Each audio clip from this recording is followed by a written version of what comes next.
శుక్లాంబరధరం విష్ణుం శశివర్ణం చతుర్భుజం ప్రసన్నవదనం ధ్యాయేతు సర్వవిఘ్నోపశాంతయే. అగజానన పద్మార్కం గజానన మహర్నిశం అనేకదంత్వం భక్తానాం ఏకదంతముపాస్మహే. విశ్వావసునామ సంవత్సర ఉగాది శుభాకాంక్షలతో చూస్తున్నటువంటి ప్రేక్షకులకందరికీ కూడా ఈ విశ్వావసునామ సంవత్సరంలో ఒక్కొక్క రాశిలో ఉన్నటువంటి నక్షత్రాలు వారి యొక్క జాతకం ఈ సంవత్సరం ఏ విధంగా ఉండబోతూ ఉంది, నక్షత్రాల వారిగా ఎటువంటి జాగ్రత్తలు తీసుకోవాలి, మరి వాటికి రెమెడీస్ ఎట్లా చేసుకోవాలనేది మనం గమనిద్దాం. జ్ఞానానందమయం దేవం నిర్మల స్ఫటికాకృతిం ఆధారం సర్వ విద్యానాం హయగ్రీవముపాస్మహే. విశ్వావసునామ సంవత్సర ఉగాది శుభాకాంక్షలతో ఈ విశ్వావసునామ సంవత్సరంలో సింహరాశిలో ఉన్నటువంటి నక్షత్రాల వారిగా జాతకం ఏ విధంగా ఉండబోతూ ఉంది, మరి పరిష్కార మార్గాలు ఏమిటి, ఏ పనులు చేయాలి ఈ సంవత్సరం, ఏ పనులు చేయకూడదు, మనకు గ్రహస్థితి ఏ విధంగా ఉందో అనే విషయాలను తెలుసుకుందాం. సింహరాశిలో ముఖ్యంగా మనకు నక్షత్రాల పరంగా చూసినప్పుడు మఖా నక్షత్రం సింహరాశిలో మొట్టమొదటి నక్షత్రం. ఈ మఖా నక్షత్రం ముఖ్యంగా మఖా నక్షత్రాన్ని గమనించినప్పుడు మనకు గురుగ్రహం యొక్క స్థితి దశమ లాభ వ్యయస్థానాలలో గురుగ్రహం కనబడుతూ ఉంది. అదేవిధంగా శనిగ్రహం యొక్క స్థితి చూసినప్పుడు అష్టమ స్థానంలో శనిగ్రహం, తర్వాత రాహు కేతువులను గమనించినప్పుడు సప్తమ జన్మస్థానంలో కనబడుతూ ఉన్నాయి. కాబట్టి ఈ గురుగ్రహాల యొక్క సంచారం, శనిగ్రహ యొక్క సంచారం, అదేవిధంగా కుజగ్రహం యొక్క సంచారాన్ని గమనిస్తూ మనకు మఖా నక్షత్ర జాతకుల యొక్క విషయాలను తెలుసుకుంటే వీరికి ఆదాయం 14, వ్యయం 11, రాజపూజ్యం 4, అవమానం 5 కనబడుతూ ఉంది. కందాయ ఫలాలు చూసినప్పుడు వీరికి మరి కందాయ ఫలాలలో 6, 0, 2 కనబడుతూ ఉన్నాయి. అయితే వీరికి టోటల్గా ఫలితం ముఖ్యంగా ఈ మఖా నక్షత్ర జాతకులను గమనించినప్పుడు గ్రహస్థితిని చూసినప్పుడు వీరికి ముఖ్యంగా మనస్తాపం అనేది ఎక్కువగా కలిగే సూచనలు కనబడుతూ ఉన్నాయి. అంటే ప్రతి చిన్న విషయానికి కూడా బాధపడే అవకాశాలు కనబడుతూ ఉన్నాయి. మరి ముఖ్యంగా వీరికి కొన్ని గ్రహస్థితులు కొద్ది రోజులు బాగా ఉన్నాయి కాబట్టి నూతనమైనటువంటి ఏదైనా పని మొదలు పెట్టుకున్నా కూడా నష్టం వాటిల్లేటట్టుంది. స్థాన మార్పులు జరుగుతూ ఉంటాయి. ముఖ్యంగా మీకు ఇన్ని సంవత్సరాలు కూడబెట్టుకున్నటువంటి కీర్తి ఏదైతే ఉంటుందో కీర్తి భంగం అనేది జరుగుతూ ఉంటుంది. ఎవరైతే మెచ్చుకున్నారో మిమ్మలను ఆ సమాజమే విమర్శించే అవకాశం కూడా ముఖ్యంగా రాజకీయ నాయకులు ఇది చవిచూడడం జరుగుతూ ఉంది. తర్వాత సింహరాశి జాతకులకు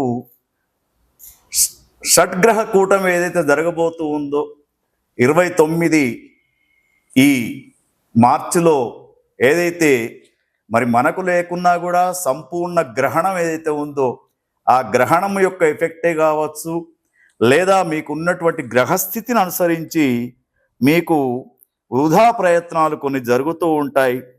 పెద్దల సహకారంతో కొంత అనుకూలమైనటువంటి స్థితిని పొందుతూ ఉంటారు.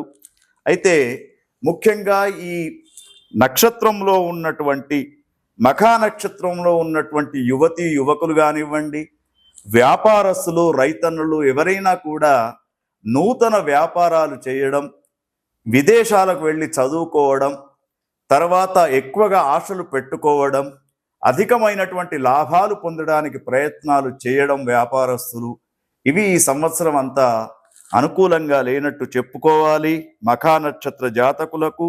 మరి మఖా నక్షత్ర జాతకులు ఈ సంవత్సరం మీకు బాగా ఉండడానికి నివారణ ఉపాయంగా లలితా సహస్రనామ స్తోత్రాన్ని ప్రతిరోజు మీరు పఠించండి. తర్వాత పౌర్ణమి వ్రతం, ముఖ్యంగా ప్రతి పౌర్ణమి రోజున సత్యనారాయణ స్వామి వ్రతాన్ని చేసుకోండి. తర్వాత ముఖ్యంగా వివాహమైనటువంటి మహిళలు ముత్తేదులకు ప్రతి శుక్రవారం సౌభాగ్య వాయనం అని చెప్పేసి వారికి చక్కగా పట్టు వస్త్రాలు పెట్టడం అనేది కూడా చేసుకోండి. ఎందుకంటే ఈ సంవత్సరం గమనించినప్పుడు మఘా నక్షత్ర జాతకులకు అనేకమైనటువంటి బాధలు ఏర్పడే అవకాశం ఉంది. మరి యొక్క నివారణ ఉపాయాన్ని మీరు పాటించండి. సింహరాశిలో మరొక నక్షత్రం పూర్వ ఫల్గుని, దాన్ని పుబ్బా నక్షత్రం అంటూ ఉంటారు. మరి ఈ పుబ్బా నక్షత్రానికి కూడా గురుగ్రహాన్ని చూసినప్పుడు దశమ లాభ వ్యయ లాభ స్థితిలో, శని భగవాన్ని చూసినప్పుడు అష్టమ స్థానంలో, తర్వాత రాహువుని చూసినప్పుడు మరి అతడు సప్తమ స్థానంలో, కేతువుని చూసినప్పుడు జన్మములో ఉంటూ ఉన్నాడు. కాబట్టి పుబ్బా నక్షత్ర జాతకులకు ఈ సంవత్సరం కొంతవరకు మానసిక శారీరకమైనటువంటి అలజడి ఎక్కువగా ఉంటూ ఉంటుంది. తర్వాత వీరికి ఆదాయం 8, వ్యయం 5, రాజపూజ్యం 7, అవమానం 1 ఉంది. కందాయ ఫలాలు 1, 1, 4. కొంతవరకు మిశ్రమ ఫలితాలు పుబ్బా నక్షత్ర జాతకులకు కనబడుతూ ఉన్నాయి. అయితే మీరు చేస్తున్నటువంటి దేవత ఆరాధనతో మీకు ఆకస్మికమైనటువంటి ధనలాభం వచ్చే అవకాశాలు ఉన్నాయి. తర్వాత కొన్ని పనులు మాత్రం వాయిదా వేసుకోండి. ముఖ్యంగా రియల్ ఎస్టేట్లో ఉన్నటువంటి వాళ్ళు ముందుకు వెళ్తే కొంత నష్టం అనేది కనబడుతూ ఉంది. తర్వాత మాట పట్టింపు ఎక్కువ ఉంటుంది.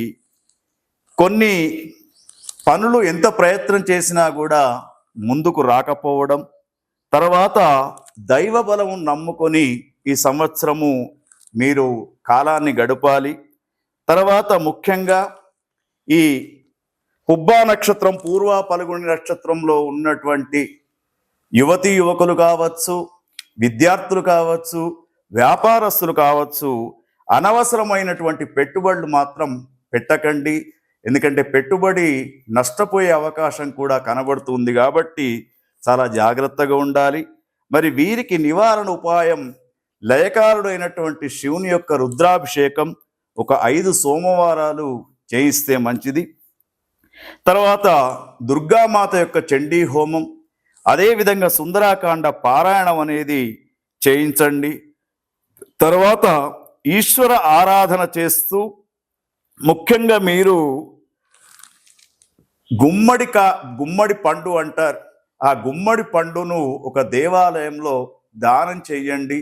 మీకు ఎందుకంటే శనిగ్రహం కానివ్వండి, రాహుకేతువులు కానివ్వండి, గురుగ్రహం కానీ అనుకూలంగా ఉంటూ ఈ సంవత్సరం వైభవంగా ఉండడానికి అవకాశం ఉంటుంది.